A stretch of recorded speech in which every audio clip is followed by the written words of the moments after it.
Good evening, everybody. Welcome to another episode of The Breakdown. It is, what is it now? February 12th, 2023. And it just keeps getting nuttier and nuttier in the province of Alberta. We've got a lot to talk about tonight.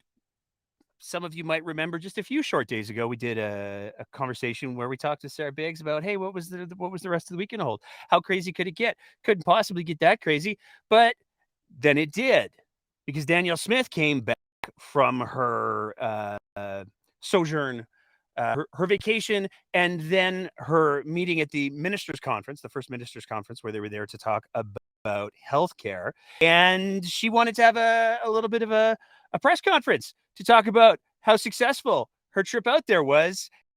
And there was a couple of little bumps, and we haven't even gotten to the crazy stuff yet. We're going to be getting to that in a sec, but we got to deal with this press conference first, because there were a couple of interesting things that happened, and we got to start with this clip.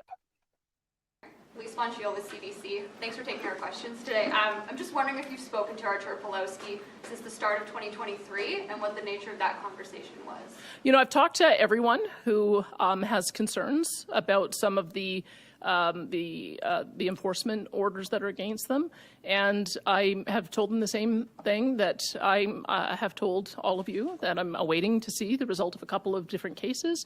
I'm taking the advice of my Attorney General, and that we'll have to wait for the process to play out. Just specifically, have you spoken to him directly? Yes. Okay. And could you let me know, in the course of that conversation, did you tell him or indicate to him that you would have people looking in to see what could be done with his specific charges? I have always said that I campaigned on it for 7 months, that I would look into what the options were for amnesty, and that I would look into what the options were on that. And my Justice Minister came back and said that amnesty is not possible for a Premier. The only role of amnesty is the Governor General in our country, the way our system works. And his advice to me was, having lost one case, the CM versus Alberta case, that we were going to wait on the Ingram case to see if there's some clarity in law. So that was the advice of my Justice Minister, and that's what I'm waiting for. Mr. Premier, you were being evasive earlier in your answers, and I don't think you want to be seen as being evasive. Did you speak to Art Pawlowski, individual who is charged before the court right now, in this calendar year? And if so, what did you say to him? I did say yes, and I said the same thing that I've always said, that I had sought the opportunity to seek amnesty. I was told by my Justice Minister, amnesty is not available to a Premier. It is only an option that is available to the Governor General, and that we are waiting on a case to be resolved, the Ingram case to be resolved. I've accepted the advice of my Justice Minister, and I'm waiting for that case to be resolved. So you told him that there's nothing that you or your office can do on his behalf at this point? Exactly. I said that this is the advice of my Justice Minister, and that's what I'm waiting for. Now, there's a lot to unpack in those clips, but in order to really understand the impact, magnitude, severity of what we're talking about here, we got to talk about who we're talking about, because we're not just talking about Danielle Smith. We're also talking about street preacher Artur Pawlowski. And Artur is a pretty complicated character in not just the Alberta scene, but Alberta politics as well. Artur has made a career over the last couple of years out of being as inflammatory as possible, it seems. Some of you might remember just a couple of years ago, Artur was one of the people who, during health measures, decided to lead a march using tiki torches. Now, this came despite the fact that there were a lot of people who said, hey, you know what? This tiki torch stuff, it's kind of super racist. How about you didn't do that?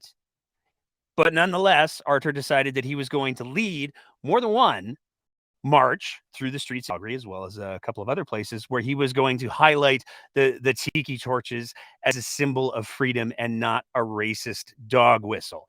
Now, Artur also seems to have, in many ways, set himself above the law and above the restrictions. On multiple occasions, he allegedly defied health restrictions and ended up being arrested on more than one occasion. There was one particularly famous one where he was arrested on Deerfoot Trail by the Calgary police for violating health restrictions repeatedly.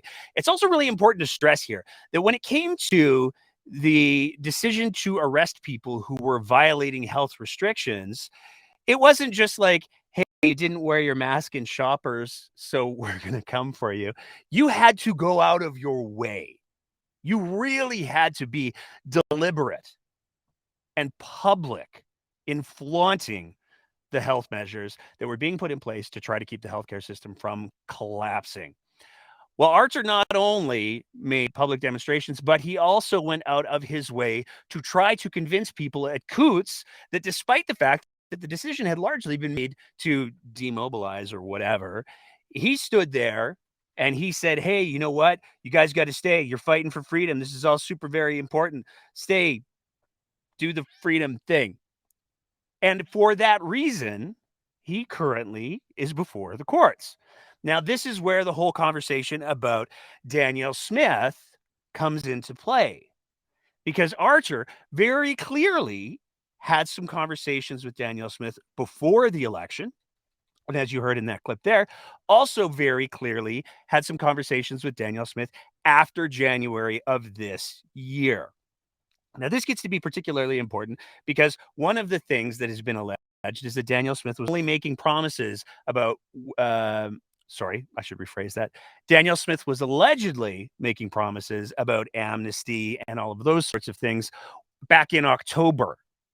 Because Danielle Smith has said, you know what, back in October, when I first got in, totally thought I could do all this stuff. Turns out I can't. Whoops. Good thing that Tyler Shandro steered me right. But if she was still having these conversations and making these sources, then things get complicated really, really quickly. Archer was very recently very angry at Danielle Smith. And he was very angry at Danielle Smith because he believed that she had promised him that she would make sure that he didn't have to face any consequences for the decisions that he made in regards to openly violating health restrictions and encouraging other people to do so. The direct quote from the article is, "She can set me free. She promised that she will set me free before the election." Now, we have us a bit of a conundrum here, because on one hand, we've got Archer, whose relationship with Let's Go the Truth is, to some people's interpretation, hyperbolic. And then we also have Danielle Smith, who just lies a lot. So who do we believe? Well, we're not sure. But the fact that CBC was asking questions at this press conference saying, hey, so when'd you talk to Archer? What's the details there? Will you be specific? I mean, that was not a press conference in so much as it was a cross-examination that was flipped onto Smith. And as we've said before on the show, and we're going to get Sarah Biggs' thoughts on this when she hops on in just a little bit, but as we've said before on the show, when CBC, especially those reporters, we're talking about Elise Von Shield, we're talking about Megan Grant, when these people start to show up with these sorts of questions, this isn't the end game. This is by no stretch the end game. This is them loading the cannons. And so it's going to be very fascinating to see what comes over the coming weeks. There's certainly lots of rumors circulating around the political atmosphere right now about a few major stories that are coming down the pipes in the next week or two. So it's going to be fascinating to see what's all coming down because of this. Now, the other piece that's particularly important to unpack, we're just going to go ahead and play another clip here to really get the flavor of it. I've always said that I campaigned on it for 7 months, that I would look into what the options were for amnesty, and that I would look into what the options were on that. And my justice minister came back and said that amnesty is not possible for a premier. The only role of amnesty is the governor general in our country, the way our system works.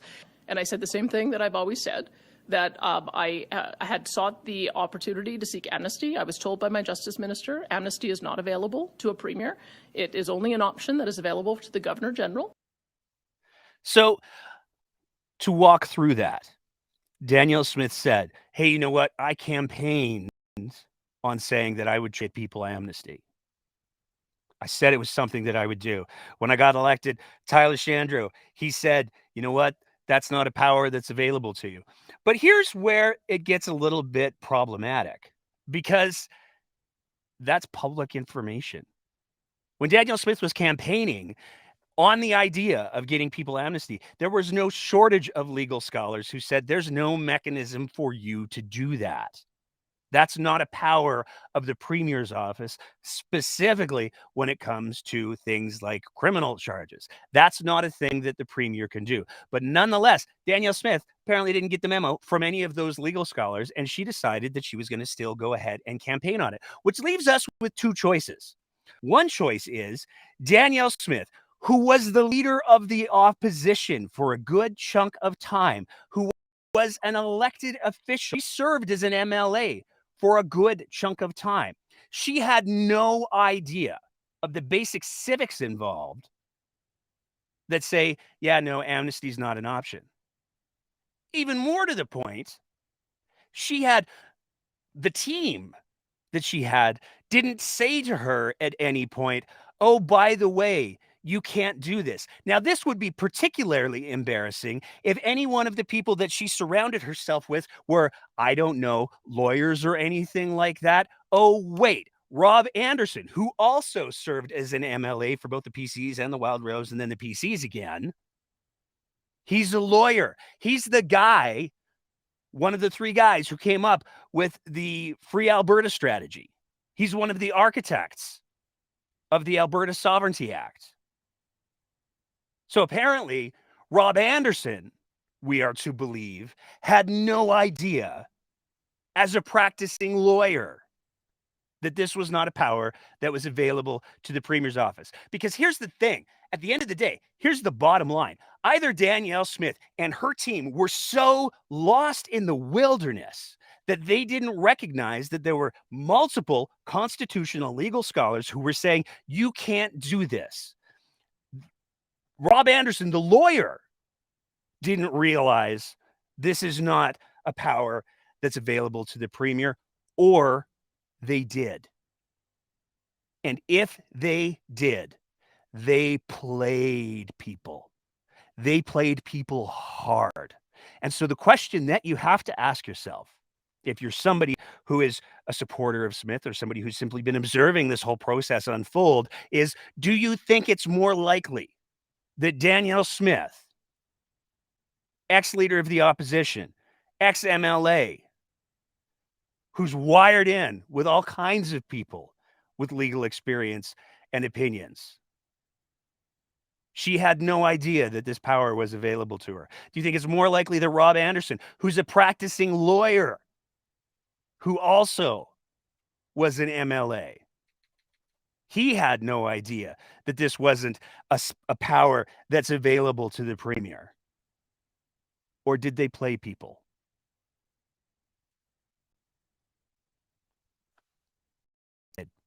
That's the bottom line. Danielle Smith lies. We know that Danielle Smith lies. Danielle Smith lies a lot. We know that too. That's just reality. But at a certain point, it needs to start to potentially become clear to people that she will lie and she will say whatever advances what she believes is her cause. She doesn't care who she hurts. Moving on from there. One of the other big pieces that kind of sort of broke at that press conference, it was the weirdest non-announcement announcement. For anybody who's been paying attention to Alberta politics, you've known for a while that Calgary and Edmonton, particularly Edmonton, have been making a lot of noise. The crime, it's out of control. So much crime. People aren't safe. You can't go on the streets. There's hordes of zombies running around. There's some sort of fungal mutation I hear running through the streets of Edmonton. It's out of control. We need to do something. Danielle Smith and the UCP government announced, hey, you know what? We're going to be deploying sheriffs. Danielle Smith, who wants her own provincial police force, announced we're going to be deploying sheriffs to the streets of Edmonton. Well, one of the questions that was asked at this press conference was, hey, are you going to do the same thing in Calgary? And Dan basically said, oh yeah, but I don't want to ruin Mike Ellis's announcement, so I'm gonna leave that be, and yeah, there'll be an announcement in the coming days. So just roll with that, and we'll see what we see. But that was just the start of the last 3 days. because that press conference was on Thursday. And then we hit Friday. And everybody woke up Friday morning. Danielle Smith, she did a travel blog. She did a little video presentation while she was out in Ottawa at the First Minister's meeting. And she had some thoughts that you wanted to share. Walk the streets of our nation's capital, I can't help but be reminded of the history of this place, including how Canada was founded. Many years ago, the Indigenous people of this land and those that came from across the world united to tame an unforgiving frontier, ensuring prosperity for countless future generations. It was their duty to support one another as neighbors and to build this country together, developing democratic institutions that would yield good and stable governance. I think it's important to remind ourselves where we came from, because it might help shape where we're going. I try really hard not to swear on the show. Everybody who's been a follower of the show knows I only bring it for special occasions. But what the fuck? That is such an unmitigated of bullshit, and it is unbelievable that the premier, I wish it was unbelievable, that the premier of a province would stand up and say, hey, everybody, gosh, when the settlers came to the frontier, they just got along so great with all those First Nations and Indigenous folks. It was just fantastic. They made s'mores and sang songs around the campfire. It is unquestionably one of the worst forms of revisionist history that you can imagine. It is a lie. It is another lie. The reality is, and it's mind-numbing that we have to keep having this conversation. And I say that as a middle-aged white dude, so I can only imagine how Indigenous and First Nations people feel when Danielle Smith rolls out a torrent of bullshit like she did on Friday. Canada perpetrated a genocide on Indigenous and First Nations people. Full stop. If you don't like that idea, if that idea makes you uncomfortable, here's the thing. You weren't the fucking victim of it. Imagine how those people feel. The ones who are alive still, mind you. And for Danielle Smith to present this romanticized version of the uncomfortable reality of the history of this country, and in particular, this province, is incredibly disingenuous. It's incredibly dishonest, and it's incredibly hurtful. The Confederacy of Treaty 6 First Nations issued a statement where they said that they were disappointed by the Premier of Alberta's simplistic views on the colonization of Canada's First Nations people and their territorial lands, and the lasting impacts colonization continues to have on our people. And it's true. Be clear, the formulation of governance principles that Danielle Smith talked about there, that wasn't developed by First Nations people. That was created under the Indian Act. And it was enforced on First Nations and Indigenous peoples. They didn't have a choice. Most of them still don't. And there is a big conversation that's going on in many Indigenous and First Nations communities in regards to how do you balance the traditional governance ways with the ways that Canada has forced on people that have in many ways become customary. Not because they're wanted, but because they didn't have a choice. This is something that the Premier of Alberta should be saying. This is something that the Premier of Alberta should be willing to own. But instead, Danielle Smith wants to give you a big old smile and talk about the romanticized version of Alberta and Canada that she wants to hold because apparently it's too uncomfortable for Danielle Smith to even entertain looking at the truth, which, quite frankly, shouldn't come as a huge shock because, as we know, she's got some problems when it comes to the truth. But let's be clear. What happened on Friday wasn't just, oops, we released a video. There was a series of events that occurred from Friday to Saturday, and it's really important to highlight what those were. Because when Danielle Smith was actually called out on how offensive that video was, what was her reaction or her comms team's reaction? Was it to issue an apology? Was it to delete the video? Was it to issue a clarification video? No, it was to pin the tweet on her profile. It was to double down. And of course, then we get to yesterday, where she had the opportunity to clarify, because on her radio show, Your Province, Your Premier, somebody called in and they said, hey, is the Premier willing to clarify? Is the Premier willing to apologize? The Premier willing to apologize and explain that. I'm happy to explain our partnership with First Nations, which I feel very proud of. I think our province has really been a pioneer in our First Nations relationship. This part of the world would not have been opened up if our First Nations partners had not been willing to trade with us and show us the roots and develop a vibrant industry. We would not have been able to settle here if they hadn't been willing to sign treaties 6, 7, and 8. Now, there has been a long history of us not living up to the commitments in those treaties, and we are making, I think, historical reparations for the errors that we made. And I am going to always affirm that our First Nations are partners. We have to treat them as partners. We have to make sure that as we go forward as partners, that they are able to take full participation in all of our economic activity. And I value that partnership. So you will hear me talk a lot about our First Nations partners, because I don't want people to forget that history. I want people to understand that this is an equal relationship, and we've got to do our part to make amends for the errors of the past. Let's not forget that one of the things that happened when Danielle Smith rolled out her Alberta Sovereignty Act was that literally all of the treaty nations of Alberta said, hey, y'all didn't consult with us. This actually goes against the treaties. So not only did you disrespect us by not having the conversation about something that is clearly going to affect us, but we actually reject the premise of your question. We reject the premise of your act because our treaties are with the Crown. So y'all can take your Sovereignty Act and you can pound sand. It was made very clear that people were disgusted and disappointed and felt let down and rejected by the Alberta Sovereignty Act. But let's also not forget when Danielle Smith made her multiple claims about her Cherokee heritage, when somebody who worked on her campaign allegedly was part of a racist event.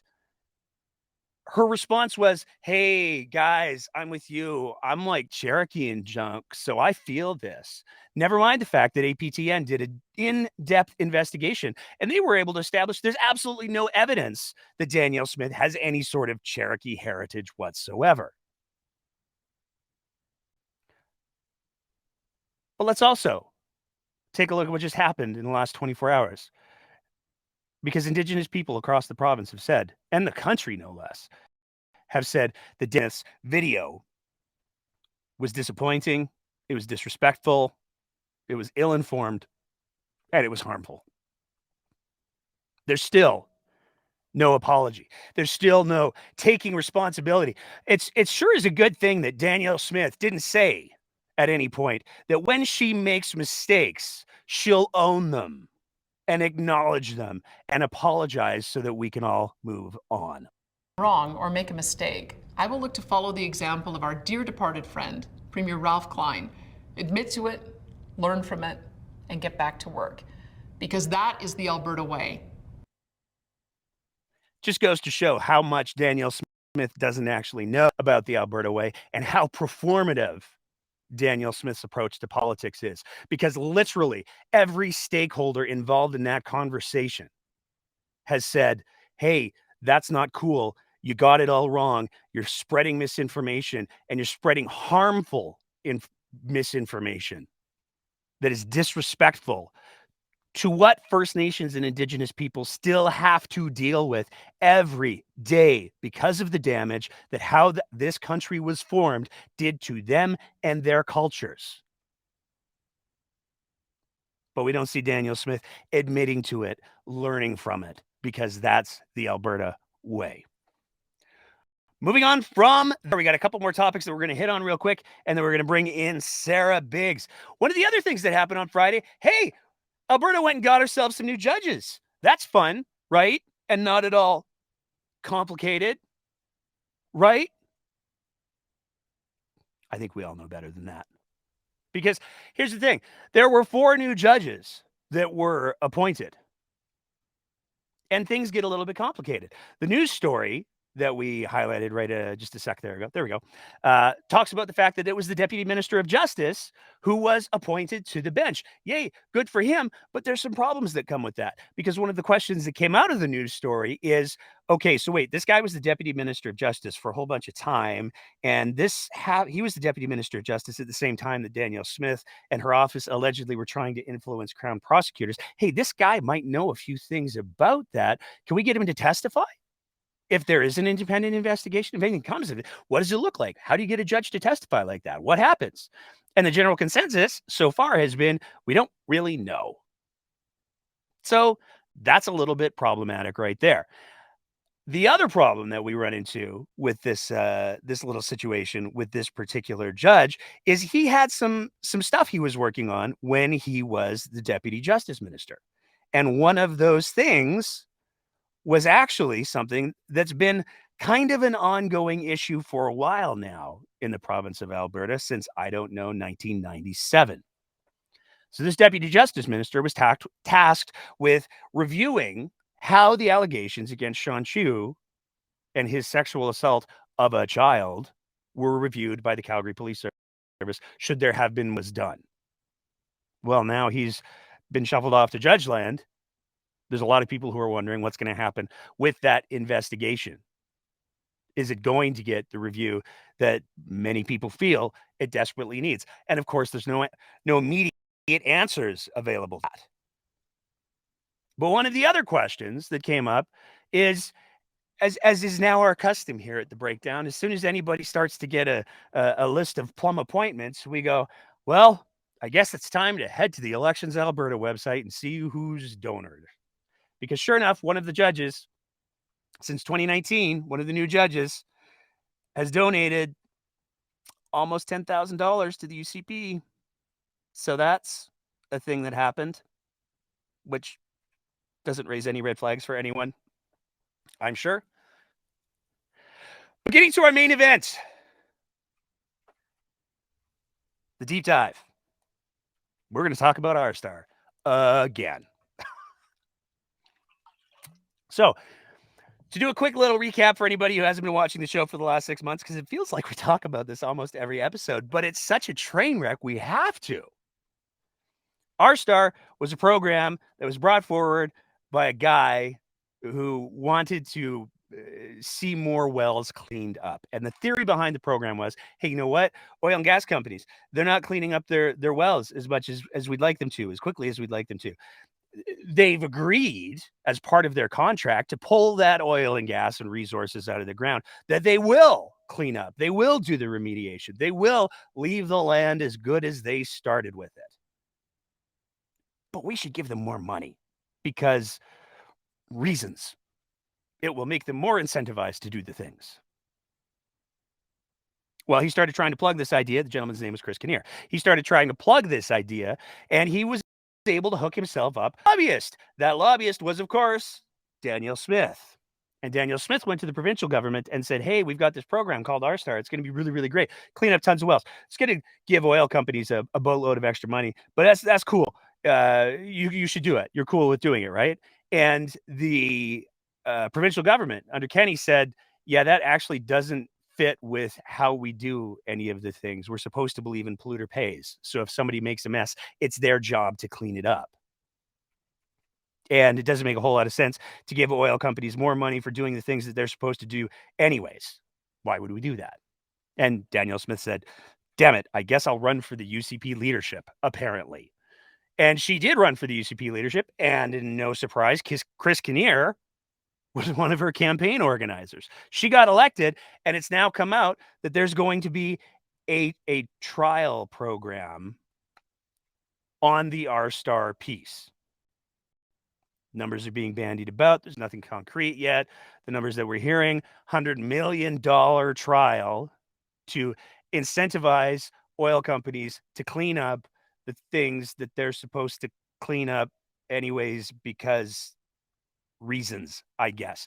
But there's been a lot of confusion around this whole conversation. So what we're going to try to do tonight before we bring Sarah Biggs in is we're going to try to maybe make a quick little recap, maybe make a little bit more sense of the things and the stuff, because it does get pretty confusing. And that confusion was only created more when a article started making rounds again over the last couple of days that had to do with an inquiry that Senator Paula Simons made, where she was asking, okay, so the federal government in 2020 said, oh, yeah, these wells, we got to do something. We're going to, you know what we're going to do? We're going to throw money at it. We're going to throw $1.7 billion at the problem, and we're going to make the problem go away. And there was a lot of conversation that happened at that time around orphan wells. And in fact, if you look at the federal government's own press release, they open with orphan and inactive oil and gas wells.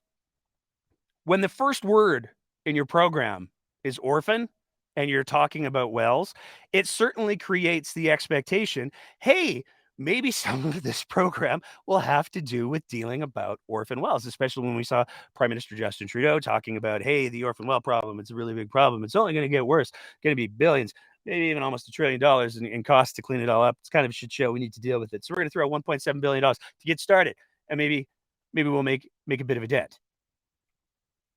And we can talk about orphan wells. We can talk about abandoned wells.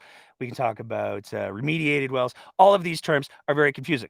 So we did a little Googling, and we found a couple of tables that are hopefully going to make a little bit more sense of things. When we're talking about wells, there's two categories. Somebody owns them or somebody doesn't. That's really it. If somebody owns them, they own them because they ran the wells, or they bought a company that had these dead wells that were attached to them, or they bought some sites and these were packaged in.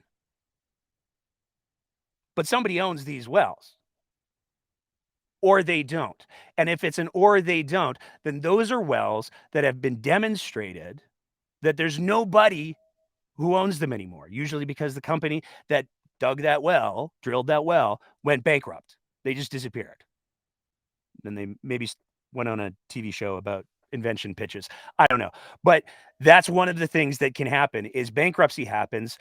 Because of the bankruptcy, nobody legally owns the wells anymore. Those wells are orphan wells. Those are a big problem because nobody's really responsible for cleaning them up. There is a body that has been created to help ensure that they are eventually cleaned up, but they are woefully underfunded for the amount of work that they have ahead of us. But for all of the rest of the wells, we have our inactive wells. Those are the wells we're not using them anymore. We have our suspended wells. Those are the ones they kind of sort of been shut down. We put a lock on them. And that's kind of where it is. We have abandoned wells. Abandoned wells are the wells where we've kind of done the bare minimum to cover it up and make it kind of sort of safe. We're not going to be using them anytime soon, if ever again. But those are still potentially owned by someone. And then we have the reclaimed wells. And that's when all the remediation is done. The soil testing has been done properly. That's a whole separate conversation because it doesn't always happen super great. And there's a lot of people who have concerns about that. You can go back to our conversation with Mark Doran and Reagan Boychuk, where we highlighted we have some work to do in that department too. But here's the thing. Despite the fact that the federal government's press release, all the talk had to do with orphan wells, the money that has been handed out so far from that $1.7 billion, $1 billion of it was allocated for Alberta, the money went to not orphan wells. It went to any of those four categories of wells, inactive, suspended, abandoned, or reclaimed, that were owned by companies. And the concern that Paula Simons was raising when she raised these concerns, which was a while ago, is that, over $500 million went towards companies that have actually had a really good go of things lately. And when we're talking about how good of a go, really, really good of a go. In 2022, Imperial Oil posted a $2.4 billion profit, which was a six-fold increase compared to the same three-month period a year ago. Suncor Energy had a $4 billion profit, which was a four-fold increase. Cenovus Energy and Canadian Natural Resources, or CNRL, both collected billions in profits also. So the question is, why is it that we're using taxpayer money either at the federal level or at the provincial level, which is Danielle Smith's R-Star program, to pay oil and gas companies to do the work that they promised they would do? And there's a couple of other follow-up questions that we have to ask there as well. One is, why are we doing that when we're getting such a low return on investment? Now, you'll hear Danielle Smith and people in government. Certainly, we've heard members of the NDP. They had the opportunity to do a royalty review. They decided not to make any changes or do the review. And in our conversation with Regan Boychuk, he hit it home really painfully. When Peter Lougheed was the premier, royalties from the oil sands were 35 cents on the dollar. What are they right now? Around 5 cents on the dollar. So for every dollar of oil that these companies pull out of the ground, they give a nickel back to Albertans. Never mind the fact that these are ostensibly Albertans' resources. Never mind the fact that these are non-renewable. We're getting 5 cents on the dollar. And now we're also going to be paying them bonuses in order for them to do the cleaning up that they said that they were going to do in the first place. Now, the counter argument is, you know what? And we've heard this from Smith. We've heard this from proponents of the R-Star program. You know what? Even though profits are crazy, crazy up, and even though most of the money that oil companies are making, these major giant oil companies that are pulling in billions of dollars, they're not keeping that money in Alberta. They're moving it out of Alberta. They're moving it out of the country. Most of the shareholders who are getting the major dividends on these windfall profits aren't Albertan. They're just enjoying making 95 cents on the dollar, where Albertans are making 5 cents on the dollar. Even though all of that, if we incentivize them, they'll clean up more. Unless, of course, evidence that that's not the case. And in fact, there is evidence that's not the case. Because there was a report that was done by the Parkland Institute. They took a look.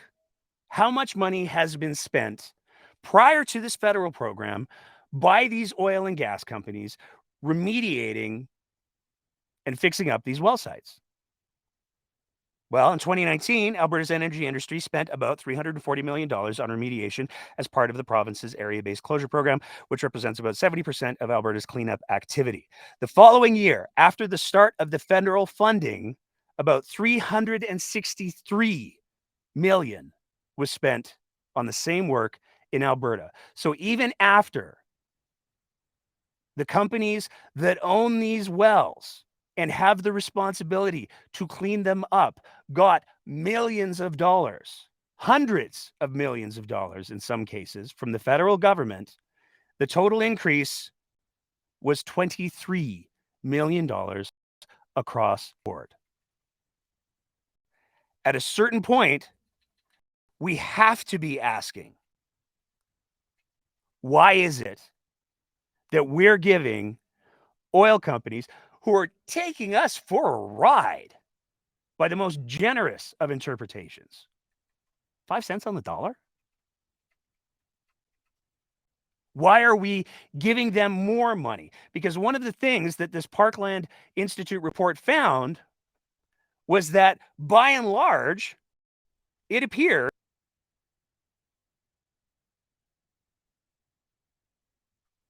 most of the work was just being subsidized by the federal government.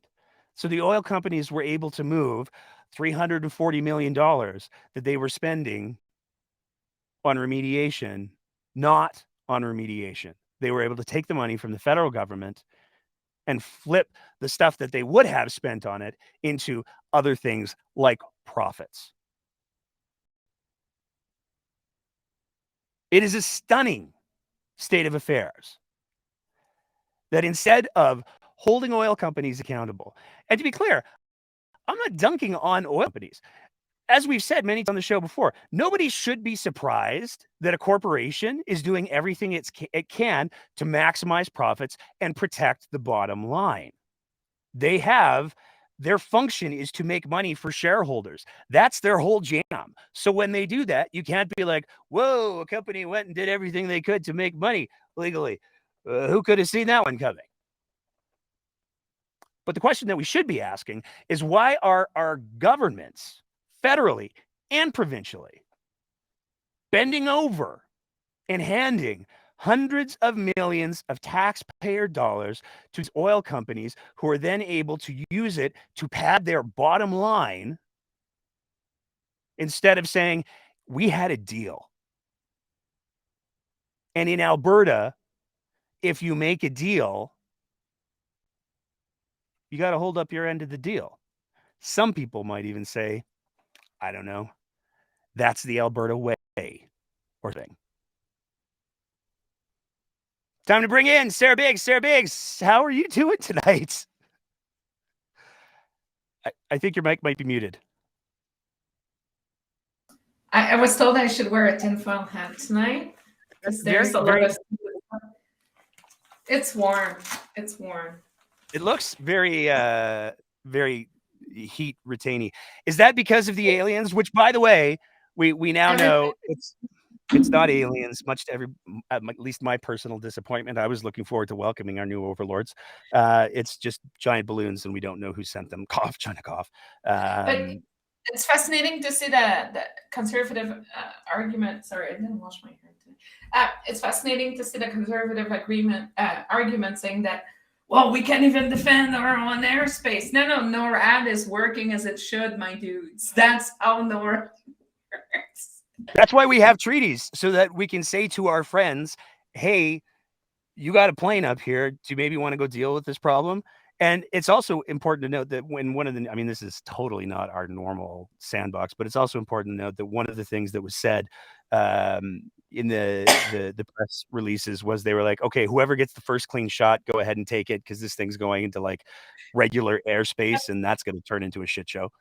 So both the Prime Minister and the President, Prime Minister of Canada and the President of the United States needs to give the green light, because it's a team, it's a cooperation effort, it's a coalition, if you will. A coalition. Look at that.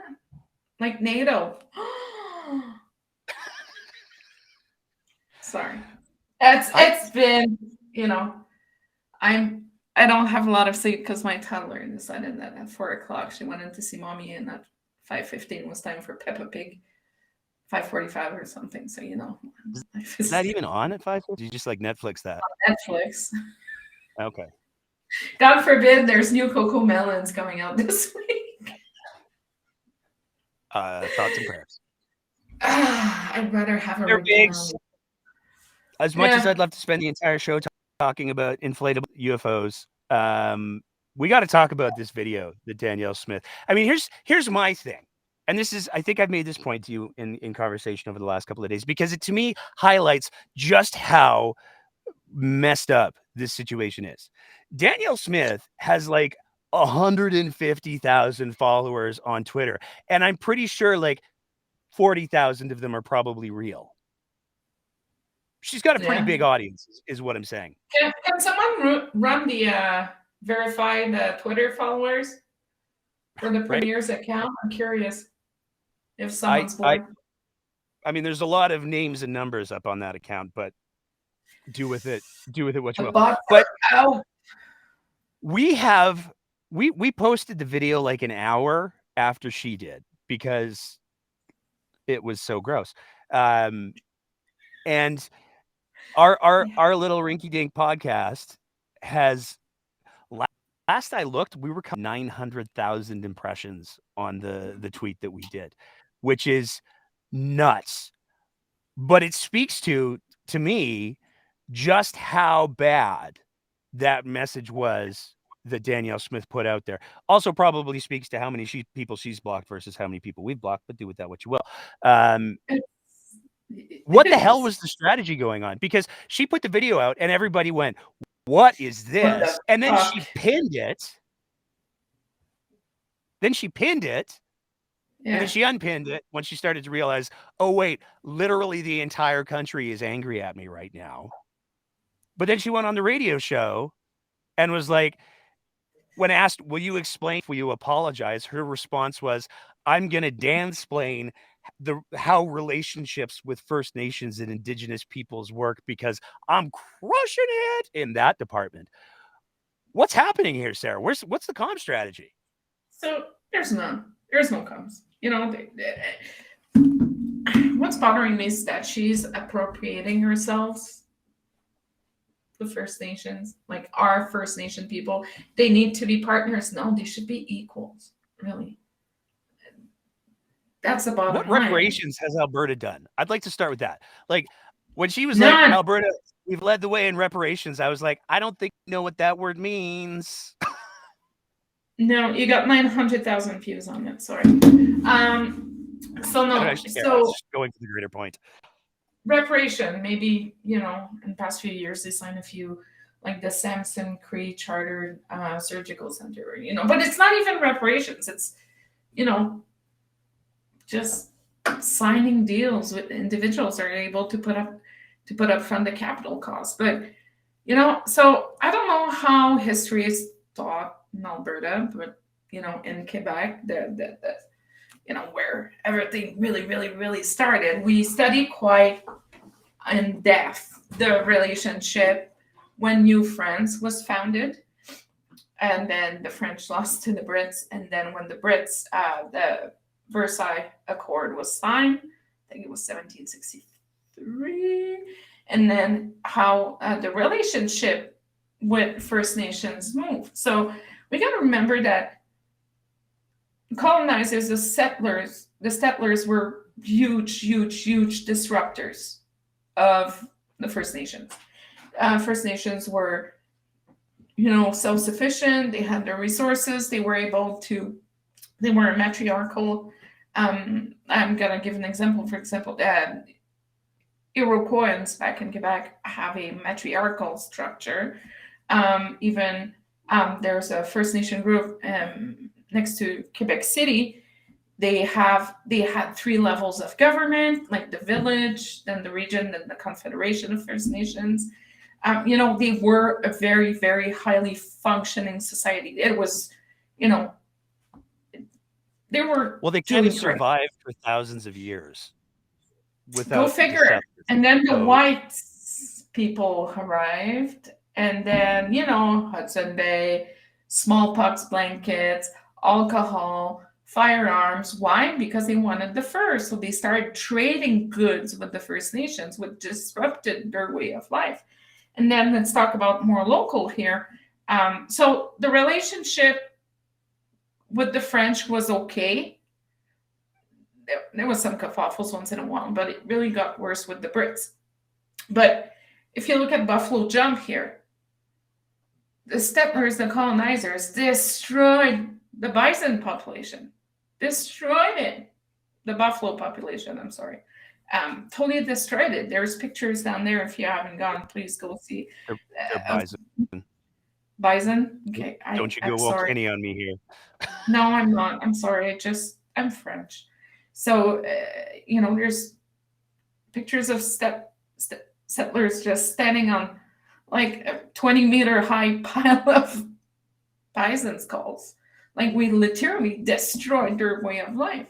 And then, you know, perhaps she forgot that the first, you know, nation rehabilitation program started in 1820 Maybe she forgot about the white papers in 1969.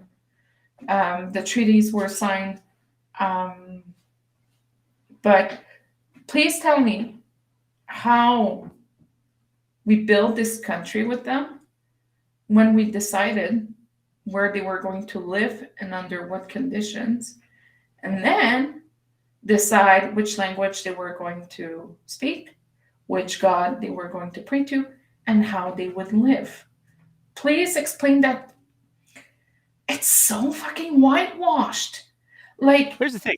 We I didn't don't build. understand. Canada was not built with First Nations. It was They built were built on. on the back of Period. First Nations. And if that That's makes you uncomfortable, if that makes anyone uncomfortable, good, because it was a fucking genocide. Nobody should be comfortable with that. Nobody should be No. comfortable with kids being pulled out of their homes and being forced to go to schools where they were assaulted Abused. and beaten and not allowed to speak their native their tongue, their native languages. Sorry if that I tripped on that one. I'm a little fired up. Like, think about the 60s coup. That group. Forced sterilizations, like we could go on and on and on, and that's what the problem is we can list off all of the atrocities that the country of Canada has visited on Indigenous and First Nations people, but apparently Danielle Smith, who filmed that video on unceded territory, Land. sakes, Yeah. she can't think of anything bad that might have happened between Canada and Indigenous. Like, it just, I can't even. And here's the other I thing. can't. Well, I'm going because I'm fired up now. It's fucking. The R. ignorance. She There's had to kids delete a watching. tweet. She had to delete a tweet at the beginning of the month where she acknowledged Black Our History black Month people. and talked about our Black people. Our And black oddly people. enough, Black people weren't like, hey, possessive pronouns, that's cool. And a lot of people said, you know what, maybe using ownership terms when it comes to other human beings, especially when you're talking about demographics that have literally been owned, maybe that's not a great choice. She deleted the tweet. So there's some awareness that using that language is harmful. No. Then she doubled No. down There's on it no with this whole awareness. thing. There's no awareness. That was fucking scripted. That was right in front of the parliament. She was all smiley Danny, rehearsed, scripted, and they probably tried it 15 times. But if you are going to believe There that were edits. bullshit, that our confederation, our also happy confederation, just bloomed between the amazing, amazing relationships that we had between First Nations and the colonies, no, fuck you.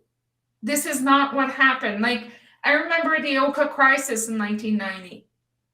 It was goddamn horrible. I was 7 years old. I still remember that because one of my friends, her father was in the army, and he was on that goddamn bridge dealing with it. And it just paralyzed Montreal for a very long time. We do not understand, still to this day. Oh, by the way, shout out to Brandy Moran today for coming out with that video. Right? Thank you so much. Why can't we just get anything right? There's no strategy. There's no awareness. There's no. How about you just Google and go on the federal website and see what the fuck happened? How complicated is that? Google solves a lot of issues. But, you know, I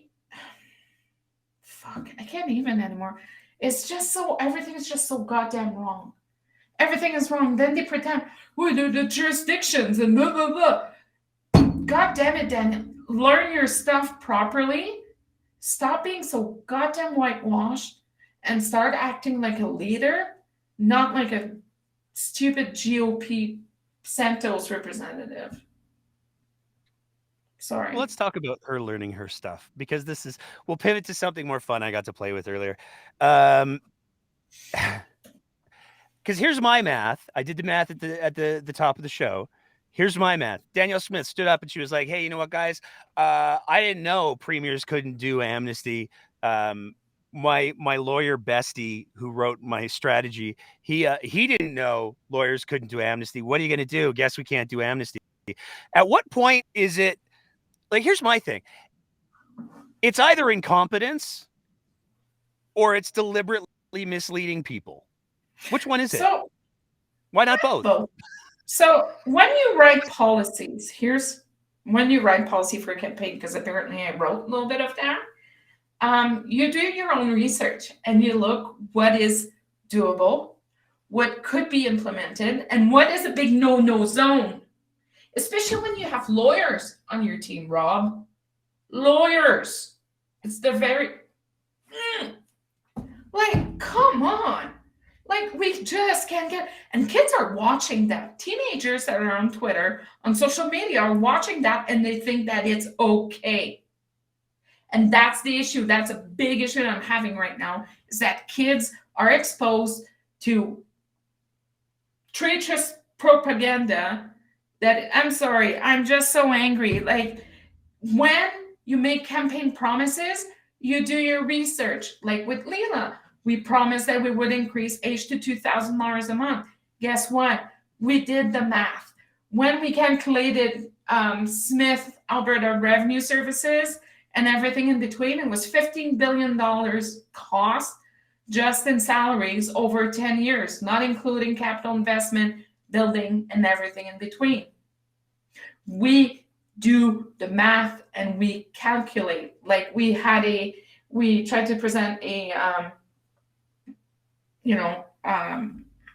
policy about, increasing, throwing another 5 cents a barrel of cost to the oil and gas companies so we can, collect the money and start doing reclamation, stuff like that.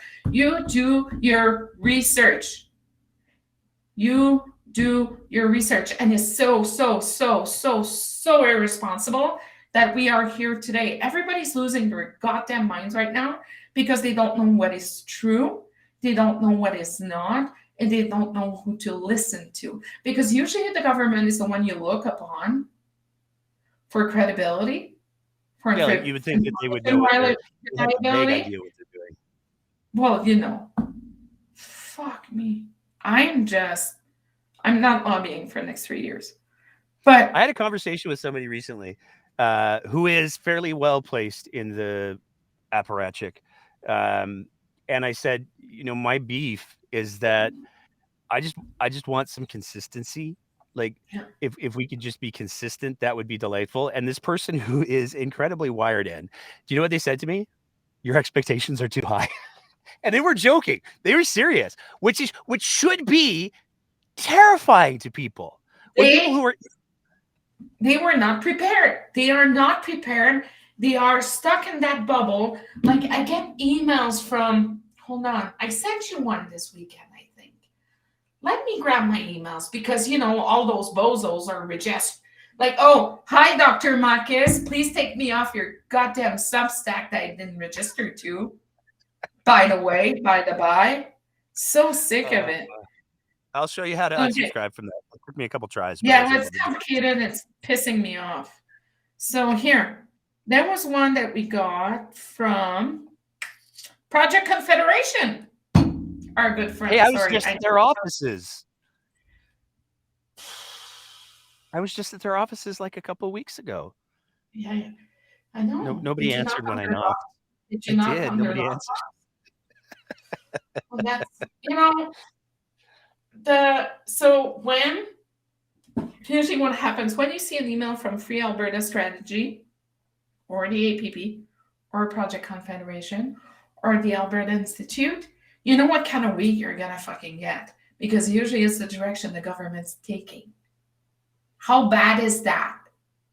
It shouldn't be that way. We shouldn't be seeing so many, like, they do not understand how government works. And it hurts me because I have friends in there that are working their ass off, that are good people, and they're stuck in there.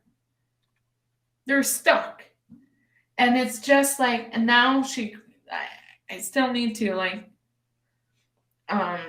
go through the Abacus data poll because I need to look at the dates because I'm not sure of the dates, but there's a whole lot to break down in there too.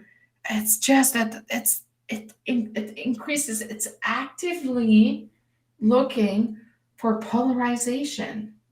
Mhm. Actively looking. Well, that's the Like, strategy. what is it gonna be? Like, she's gonna go after Trudeau on Monday because he won't say what kind of thing we shut down from the sky. No, national security matter. Take a seat, Danny. Like, we're Well, gonna be I'm sure seeing. there'll be a convoy heading up there to liberate the balloon any minute now. Well, Because and or Theo Fleury saying, "Oh, hey, Gondek is trying to groom the city." No, fuck you, Theo. I'm done. The ignorance is getting so dangerous, Nate. We are at a point that if we do not wake up, we are going to find ourselves in a situation that will be extremely, extremely, can we say dangerous? Oh yeah, no, I think we crossed that line already. But we can say it again. It could get worse. Let's not forget it was just over a year ago that there was an armed insurrection at the border with plans to murder police officers. That's not hyperbole, that's the reality. That's a fact, actually. It's a fact. Yeah, like that happened. They shut down the border. Yeah. They were planning on killing cops. Period. But they're freedom. We saw one of those trucks today. I forgot how my husband called it. Freedom. I don't know. I don't remember. But they're still out there. There's still misinformation about vaccines. It's at a point where, when you do work like I do in policy and trying to, big public relations, government relations. Well, there's not much government relation going at this time, but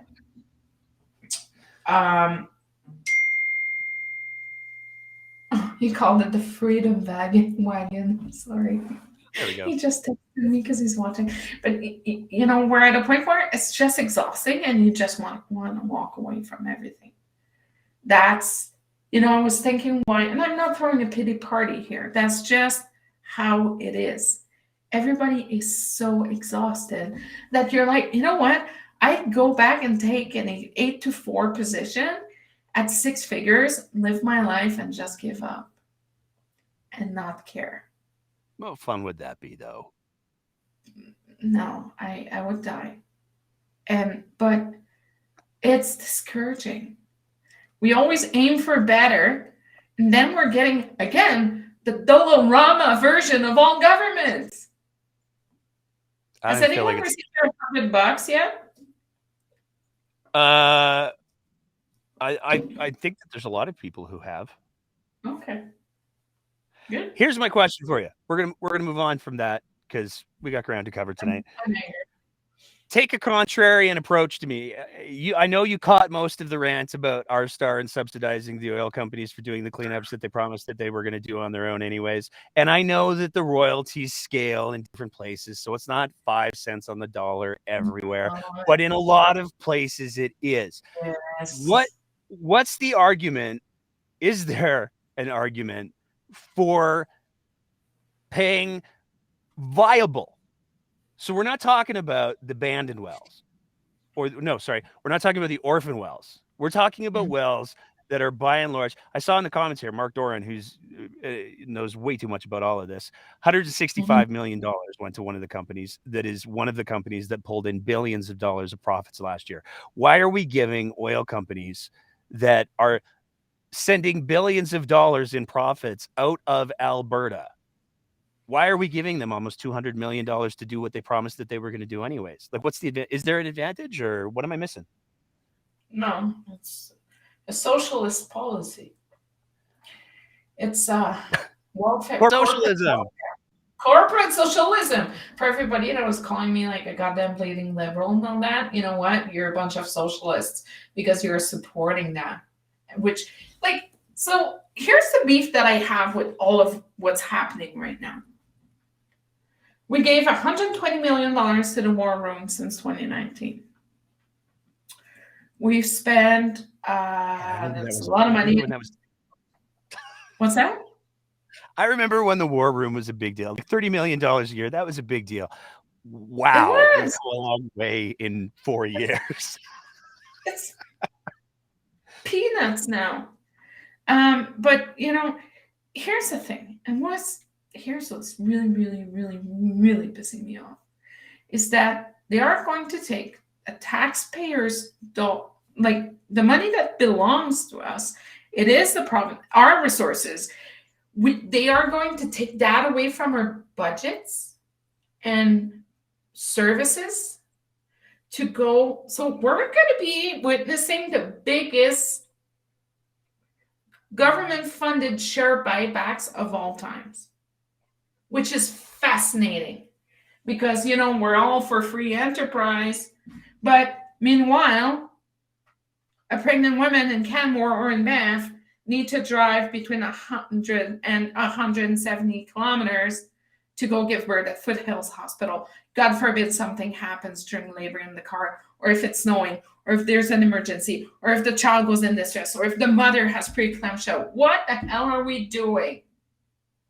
Fund the services, fund the education. When we are investing in our people, we are investing in future taxpayer base. They seem to have lost the plot because all they want to do right now, we always say, oh God, please bring another boom. I promise I'm not going to piss it away.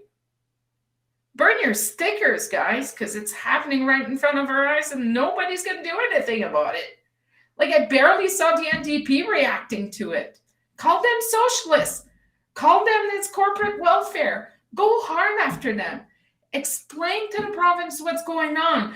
Do good contrast comparisons, but they won't go there. My neuter Dalmatian has more balls than a lot of those politicians out there right now. And it's frustrating. Hi, Leonard. I love you. But here's where we're at. Schools are underfunded. We can't even get like HEPA air filters. Goddamn school to make air better. There's no bus drivers. I'm still going through we don't have bus drivers for a daughter's school. What else is wrong? Well, here's my thing. Like with the R-Star piece, here's what bothers me. I think one of the things there's a lot that bothers me about it, but here's one of the things that bothers me the most is we're not talking about addressing the wells that are orphaned. We're not talking about the wells that somebody has there's nobody to take responsibility for. I mean, here's my thing. If I'm an oil company and I acquire some assets, and included with those assets are some crap wells that need to be cleaned up, they need to be remediated. I bought them. That's on me. If I didn't do my due diligence, then I'm an idiot. But it would be like if I bought a garbage car from a dealership and then I drove up to Danielle Smith's house and I said, the transmission shot, I guess it's on you. Like, it's so ridiculous. But and it doesn't do anything to address the wells. It's like promising my it's like promising my 10 years old I'm going to pay her $200 a week to clean her goddamn room. Come on, guys. We're better than that. There's another room in your house that's on fire.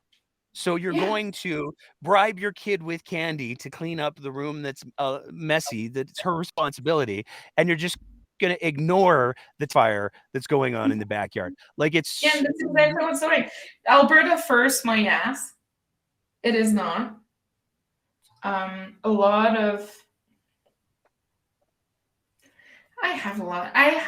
anger, and I'm not an angry person. I really am not. Well, sometimes, but but here's the issue. We are at a point where they are so worried about losing an election that they are literally increasing shareholder prices and dividends and buybacks. What is that telling you? I think somebody might have said, like, on Wednesday, I think that who she's working for might not be who she says she's working for. They have to have their come to Jesus moment. They need to find it because the province is going to go into a very, very, very, you think it's hell now? Just wait until she has a real mandate and she is elected for real. You think it's bad now? You just wait. I'm worried about legislation that could go in. I'm worried, the CBC this week, sorry, when the CBC was asking about Artur Pawlowski, here's my take on this. They have something, and they just wanted a Oh, yeah. confirmation from the premier that she has talked to him. That is my take on that. Well, Archer's on the record. He's said that Danielle Smith, I mean, you got to consider the source to some degree, I suppose. But Archer has said, this is the quote I pulled out of the article, she can set me free. She promised that she will set me free before the election. So it's not that, as per Archer, do with that what you will. It's not that Archer said, hey, she said she'd look into it. I have fingers crossed. It's Archer saying, she said she would set me free. That's a very different beast entirely. And I mean, you and I have talked a little bit about the conversation in regards to Smith's body language and stuff. She was shaky this week. She was shaky, and I've had a couple people who have said, did you notice her voice when they asked about Archer? Because boy, did it change, and the blinking started something serious. She's got her tells. I've said it before. I'd love to play poker with her because I could feel like I could make some money. But Danny Box? Sorry. Is that the poker winnings? Sorry. Oh, dear. No, it's just extremely, extremely, extremely worrisome that there are some actors into the government that have reached a level of power that they should have never have reached, especially after, I don't know, founding organizations or. So here's the thing. She's like, Alberta Sovereignty Act. Yeah. Then she goes to Ottawa. Oh, it was a good meeting, and I'm going to meet with the other premiers. We're going to make this work. Yeah. Are you in or are you out? Because here's what's going to happen. A lot of people, she's going to be, okay, so we're going to get Danny. Like we were saying, we got Kenny. We're going to get Danny. So she's going to keep the Alberta Sovereignty Act at bay because she doesn't want to look like she wants to be out of Confederation. And to a lot of voters, to a lot of conservatives, it is extremely important because the CPC, what's the purpose of the CPC? The Conservative Party of Canada, which is technically the provincial big brother for the UCP, right? So she's going to be keeping that at bay until election time. And then after the election is going to be done, if she goes back in power, they're going to be knocking on that even more and even more harder. And it's going to be at the expense of our kids, our seniors, I shouldn't say our seniors. It's going to be at the expense of Albertans' families, unfortunately. The healthcare system, the education system, and everything in between. The roads. Oh, hey, how's your roads, Nate, since we removed the tax, the fuel tax? I don't drive a lot. Yeah, I know. You stay home. I did take the LeBaron out today, and it was delightful. The LeBaron is fantastic. It is a boatload of fun. So here's an interesting thing talking about the CPC there. I'm just scrolling through the Danielle Smith's Twitter timeline for fun and games. And she talked a lot about the premiers that she met. She met with a few members of the CPC caucus, but it seems like when you scroll through her Twitter timeline, the person that he met the most was, that she met the most was Trudeau. So there's that too. Nowhere to be found. I wonder where Pierre was. It's just, even the CPC, like after a handshake and some of the inflammatory language that she has used and, always throwing the federal government under the bus for all of the issues that we're going through right now. I'm hearing, and I'm not surprised to hear it, that a lot of people at the CBC are at the CPC, not the CBC, the CPC are actually not impressed because she's Shocked working expression. against them. Shocked. Color me shocked. But she wouldn't realize that because for that, you need self-awareness. I said it. That's fair. I just want to double check the notes and make sure that we hit on everything. We talked about the press conference. Oh, the judges. Friday announcement. We got a $10,000-ish donor who gets a judge spot. That's cute. That's cool, right? Like that's not at all super anything to ask when there's questions about. a lot of good lawyers out there that could think that they could be great, amazing judges.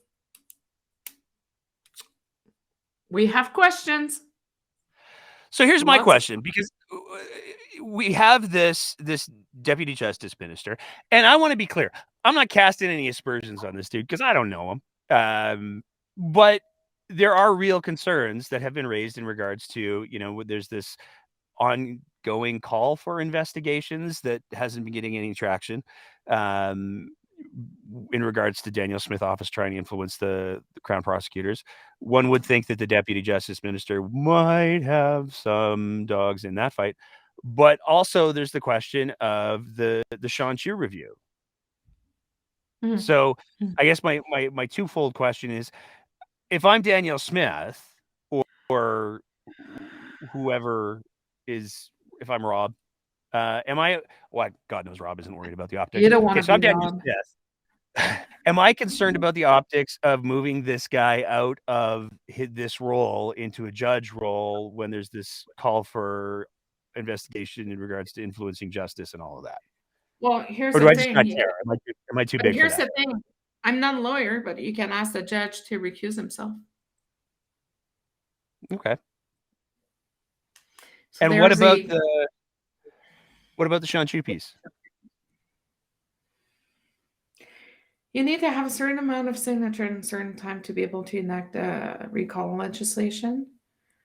But I don't know. No, this isn't recall. This isn't recall. Oh, sorry. This is reviewing the decisions that were made and how. Are they friends with Jonathan? Well, I can't say the name. Sarah Biggs, you be careful now. Are they friends with certain prominent conservative actors in the city? You be careful. I'm going to full screen you and run away. No, for that we're gonna have to see. But if we see that there could be some sort of interference on that, you can always ask someone to recuse himself because for X reasons. Well, he's got, but that's the thing, is he's kind of been recused because it was his job to review that thing, and now he's not in that job anymore. Yeah. So does this just fall by the wayside? Let's hope not. It's complicated. Municipal. It's very complicated. It's so complicated. I'm not a lawyer. Preaching to the choir. I am not a lawyer, guys. I took maybe 1 class, 2 classes of. Yeah, no, I'm not a lawyer. Is there anything else that happened this week that you want to highlight? No. Okay. Oh, can we tell the NDP to make their message a little stronger again? Because it's going down the drain again. It was already down the drain. And technically you're losing this. Why are they sitting on their tush and just hope that she's gonna make another goddamn shoot herself in the foot, and then they're going to be doing nothing with it? What's going on with that? I don't understand. I don't want to see Rachel working hard in her car. I couldn't care less. I want to see Rachel having bold statements, bold policies, not just put them on Twitter for Twitter spheres to see, or individuals that don't have, the internet are working proper. It's the irony. We're promising on the internet better internet to the people that don't have internet. I like that. The full circle. I don't know. The NDP is just, they need to wake up and fast. Evan Scrimshaw wrote an excellent piece everything that we've been talking about for a while now. Evans Crimshaw, really, really rounded it up extremely well. I wish I would have written that piece. But don't tell me you're going to keep your hands off my pension, because I already know you will. Go with more contrast, go with more attacks, get on the issues of the day. I'm tired of hearing the NDP screaming, we're going to be saving your healthcare. How? Start rolling out some policies so people can start paying attention, because it's not the Rachel cult right now. That's the thing. It is a cult of campaign managers. Always a cult of leaders. It's always, but what about the MLAs that are running in each riding? Are they going to be presenting real solutions that matter to their constituents? Here's the interesting thing, because we talked about my my return to politics. So I've had a couple people reached out with some of the results of the poll. I don't know what my numbers were, and I don't care. But I did hear from a few folks that in the constituency that I live in, which was by a lot of measures viewed as like an NDP lock, those numbers are shifting, and it's not because of the polling power of me, rest assured, but apparently there's a couple of new polls that have in my constituency that I live in, that was for the last like 2 years an NDP safe zone. The UCP are now pulling ahead. So I'm gonna have. So we're running some numbers right now. We're working on something. We're gonna have some numbers ready, hopefully in a couple weeks. But yes, it is shifting, because to the average person who pays some attention or none at all, she's fine. She's okay. They're not impacted. Their taxes won't be going up. Okay, their mortgage is locked for 5 years. There's no real impact.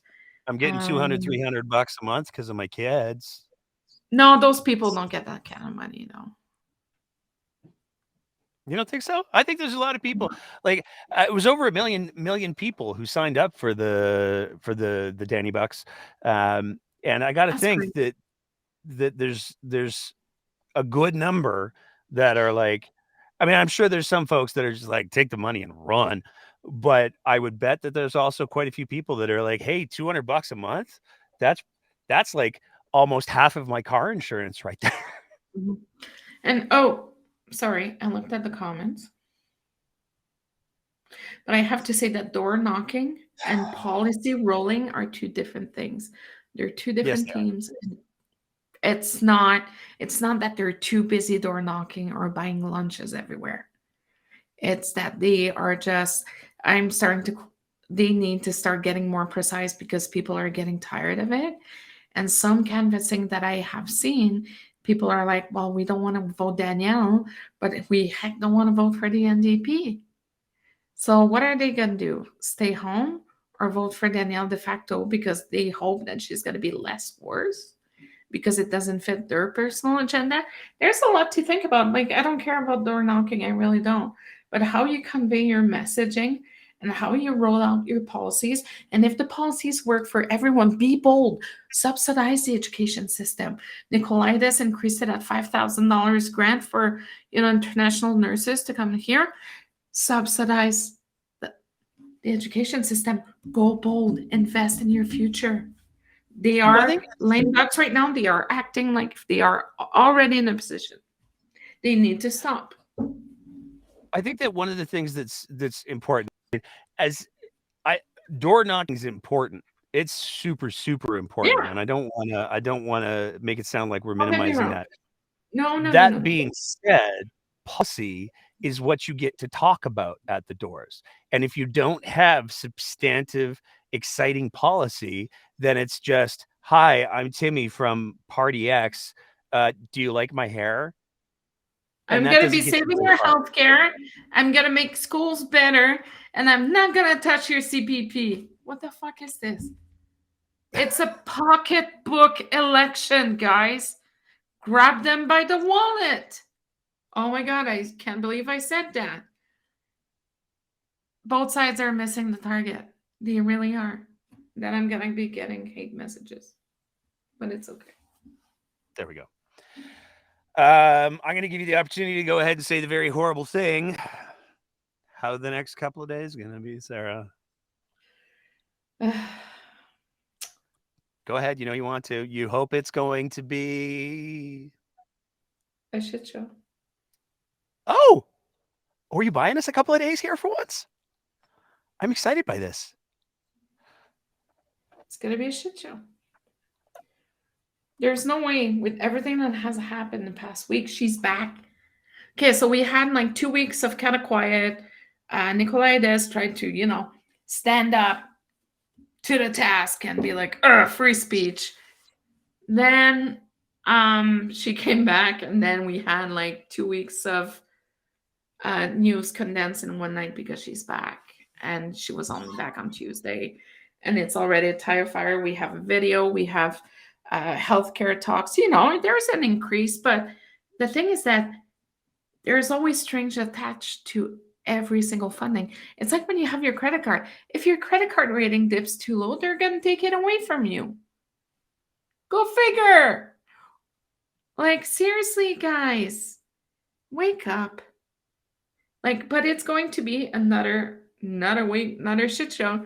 So we're 2 weeks away from budget. Budget's going to be presented on the 28th. So here's a question. Will they be smart enough and call the election on March 1st, which I really hope they don't because, I'm going to Mexico soon. Or they're going to be calling it on April 30th. You don't think they're going to wait till May? We'll see. But, did you know that right now the UCP is hiring canvassers for Calgary? Gasp. Volunteer base is real solid here, gang. Sorry, I'm just so... What's the English word for that? I would have to know the French word. Nothing surprises me anymore. I'm like, what's the English word? Jaded. Yes, thank you, jaded. There we go. I'm jaded. Do you think that Danielle Smith is going to send sheriffs to Calgary? She said she was going to, but then she said, I don't want to see Mike Ellis. Can we do an acknowledgement about everybody freaking out? No, not everybody. The very far right freaking out about 15-minute cities and comparing them to ghettos. I can't fucking even anymore. Watch me. I'm going to go run a YIMBY campaign in Toronto just to piss them off. It's a disaster. Why? So let's actually have this conversation for 5 minutes just for fun. So here's my question. We see that there are these initiatives that are brought forward by progressive thinkers, progressive municipalities. What was the one during the municipal campaign? There was the whole thing about the density in Calgary. Vancouver. Vancouver ran on yes. No, in Calgary there was the whole city plan thing. I can't remember. The development book. Yeah, you know what I'm talking about. Yeah. Okay, it was a thing, and everybody lost their minds. The neighborhood guide. Guideline to something communities or something. I can't remember. Yeah. So here's the thing. I'm going to tell you a story. Last year, I was asked to write a strategy for a mayoral campaign in Vancouver. We ran some data. We discovered that there's food deserts in Vancouver. So that means that in less than between 10 to 15 minutes by foot, there are no grocery stores available, and the inhabitants of the area are car dependent. So But here's one thing that I've been talking about this week is how, as voters, as Albertans, as the government, we need to go back to the community mindset. Back in the old days, you were looking at Bowness. Bowness had Bowness Road or Main Street, whatever they were calling it, and they had all of their stores. Same thing for Inglewood, same thing for Mount Pleasant, same thing for Ramsey, same thing for Killarney. They were Kensington. little hubs. What's that? Kensington. They are hubs of convenience for the individuals living in those wards. And I don't know how sick do you have to be to twist it around, because we need to go back to basics. We need to go back to a sense of community, because we have lost that during COVID and we have lost ourselves. It's just, I'm only going to worry about my family, my husband, my cars, my house, personal property, freedom. Let's go. Don't care about anyone else. We have lost ourselves into so much selfishness that we have lost a lot of individuals in the province have lost any sense of community. But also, when you look at schools. They are very often the heart of a community. Every single kid can walk to school. Like when I grew up, everybody was walking to school. There were no buses. No buses. Everybody was walking to school, making it walkable for grandma who's 75. Well, my mom's almost there. My dad too. Sorry, I'm not, but somebody who's 85 years old in good health decides to go to the grocery store for a walk to go grab some bread and butter because they don't feel like driving.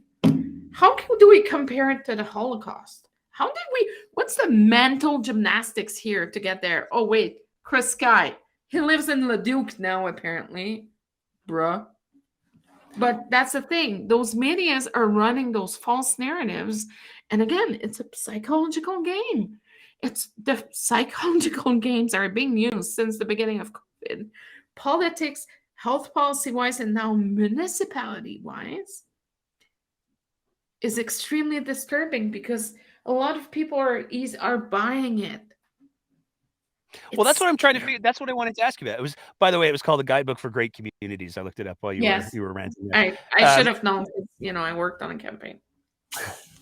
I ran in one, so bad on me. I guess that's why I lost. But are you running for the Alberta Party? No. Yes, you are. No. Yeah, hard no. Absolutely no. All of the ways. No. But here's my question. Guidebook for Great Communities. That doesn't sound terrible. 15-minute cities. That doesn't sound terrible. How do we get from, hey, there's this benign name to fire is falling from the sky and they're going to take away your children? Like, I just can't. And we can also ask the hate for it when there's like 400 acres that might be annexed to Calgary, because apparently we're going to be growing by 4. Stop the sprawl. Everybody's complaining that the roads are garbage, that our taxes are hanging on that. My dudes, let's start building up. Let's stop spreading out. It's communities 101. I don't know what the mental gymnastic here. It's sick. It's gross. It's disgusting. They're just like, I don't get it. I lived in the community of Sonata for a while. I loved all those small businesses around. I had to throw this comment up from oh my Bernie. God, I'm not sure how to interpret that. Absolutely brilliant. Well, it's because I said that they were going to take your kids. Yeah, I just don't get it. It's nuts.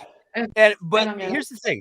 Like, I would love to be able to walk 15 minutes and get to all of the places that I need to get to. And that sounds like a nice thing.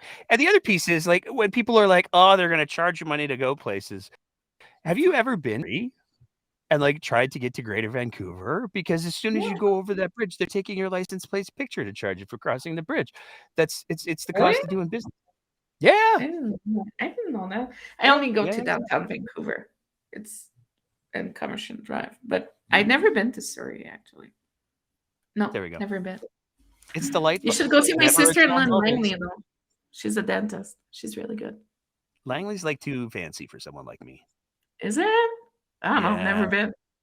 No, I'm not a Langley kid. Anyways, Anything everything's else? gonna be burning down. No, everything's gonna be burning down. The shit's gonna hit the fan, and we're gonna be here on Wednesday pulling our hair again. I'm going bald, okay, guys? Well, I know. I'm hoping that we'll be able to discuss the deployment of sheriffs in Calgary, because, like I I said, hope Smith. not. Oh, she said We're it's not gonna happening. we're not gonna be tolerating disorder. Look at your own gang. Good God. Sorry. How many UCP MLAs?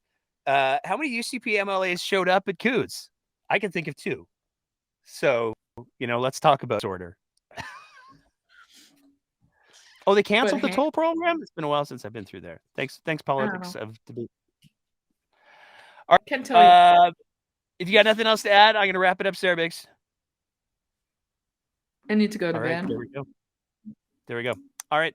As always, if you appreciate the kind of content that we're trying to produce here at The Breakdown, we would love nothing more than if you signed up to be one of our Patreon supporters at our Patreon website at www.patreon.com/thebreakdownab, where you can give us small amounts of money once a month and get the good feeling that comes out of knowing that you're helping us to continue to do this. But also, and I saw a couple people do it after our show on Wednesday, you get to tweet out at Danielle Smith or your MLA whom you're not fond of and say, hey, I'm supporting The Breakdown just to make you crazy.